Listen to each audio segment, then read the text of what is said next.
Okay, so now I will revise law का पहला chapter in 5 minutes. Obviously पूरा chapter नहीं है, अपन कुछ कंसेप्ट से मैंने जैसे यहाँ पे ईयर मार्क करके रखे, कुछ चीजें फटाफट 5 मिनट में रिवाइज करेंगे। So let's start. सबसे पहले डेफिनेशन देखते हैं अपन। पहला डेफिनेशन है ऑफर और प्रपोजल का, मतलब सेक्शन 2A आपने को याद करना है। When one person signify shows to another, एक पर्सन जब अपनी इच्छा जाहिर करता है, willingness, when one person shows और signifies to another his willingness to do और एब्सटेन फ्रॉम डूइंग एनीथिंग, मतलब कुछ करने की या ना करने की जब एक व्यक्ति दूसरे व्यक्ति को इच्छा जाहिर करता है, क्यों? ताकि सामने वाले ने उस पे हाँ बोलना चाहिए, with a view to obtaining assent और अप्रूवल ऑफ सच एक्ट और एब्सटिनेंस, मतलब सामने वाले ने तुम जो करने का ट्राई कर रहे हो या जो नहीं करने का ट्राई कर रहे हो, सामने वाले ने हाँ बोलने के लिए अगर तुम कुछ उसको ऑफर कर रहे हो तो दैट इज ऑब्वियसली ऑफर। वापिस बोलता हूँ, when one person signifies to another his willingness to do or abstain from doing anything with a view to obtain the assent of other person to such act or abstinence, he is said to be making a proposal। जब एक आदमी अपनी इच्छा जाहिर करता है दूसरे को कुछ करने के लिए या कुछ ना करने के लिए, ताकि सामने वाले की परमिशन ले उस बारे में,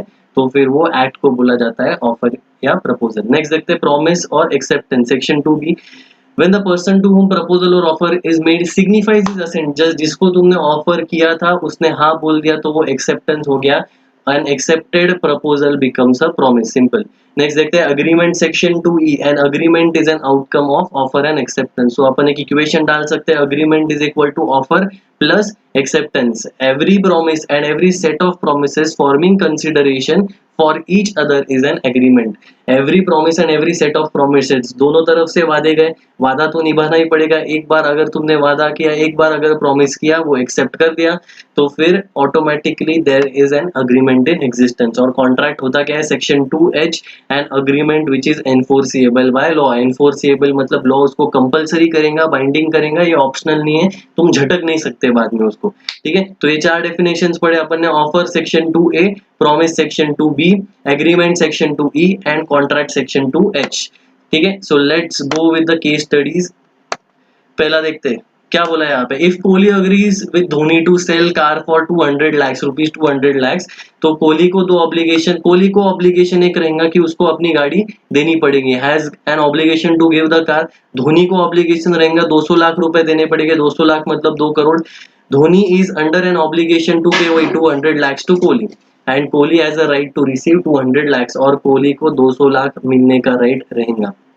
Next, so the law of contract deals with only such legal obligations which has resulted from agreements। तो law of contract में legal agreement, legal binding होना ही चाहिए, वरना it doesn't become a contract। such obligations must be वही contractual in nature। ये पहला case study हो गया। दूसरा देखते हैं, an obligation to maintain wife and children। wife and children मतलब क्या? डिवोर्स होने के बाद वाइफ को और बच्चों को जो डेली मेंटेनेंस का मंथली खर्चा आएगा वो देना है। An order of court of law, divorce settlement proceedings, ये सारे लॉ के प्रोसीजर से, it doesn't come under contract act. These are status obligations which are made compulsory by the law and by the court, these are outside the scope of contract act.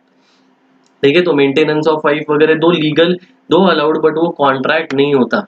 Next, ठीक है, next देखते हैं, all contracts are agreement but all agreements are not contracts. Obviously कुछ social agreements भी रहेंगे, social agreements में legal binding होता नहीं है कभी भी। For example meeting a friend for coffee, ठीक है, लॉकडाउन में तो अभी कुछ मीटिंग नहीं होगा, बट उसके बाद डेट पे वगैरह अगर जा रहे हो, going to a relative's place, मजबूरी में रिलेटिव्स के पास जा रहे हो, these are all agreements but these are not contracts. इसलिए जब अपन रिलेटिव्स के पास जाते नहीं है, इसलिए लॉ अपने को पकड़ नहीं सकता। लास्ट देखते हैं difference between agreement and contract, दोनों का डिफरेंस क्या है।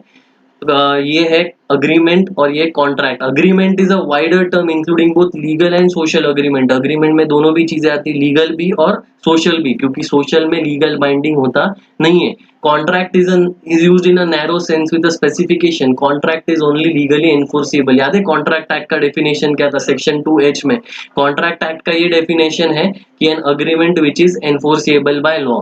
अग्रीमेंट में नॉट क्रिएट लीगल ऑब्लिगेशन। अगर लॉ का बाइंडिंग है, लॉ अगर उसको फोर्सिएबल करेगा, लॉ अगर फोर्स करेगा तो ही वो अग्रीमेंट का कॉन्ट्रैक्ट होगा, बट कॉन्ट्रैक्ट में हमेशा लीगल ऑब्लिगेशन होता है, ये because it is legally binding by law.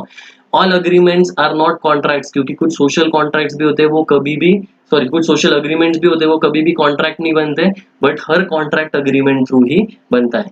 ठीक है, सो 5 मिनट्स में अपन ने ये कुछ चीजें रिकैप की, नेक्स्ट लेक्चर में ही ऐसे अपन चीजें फटाफट रिकैप करेंगे।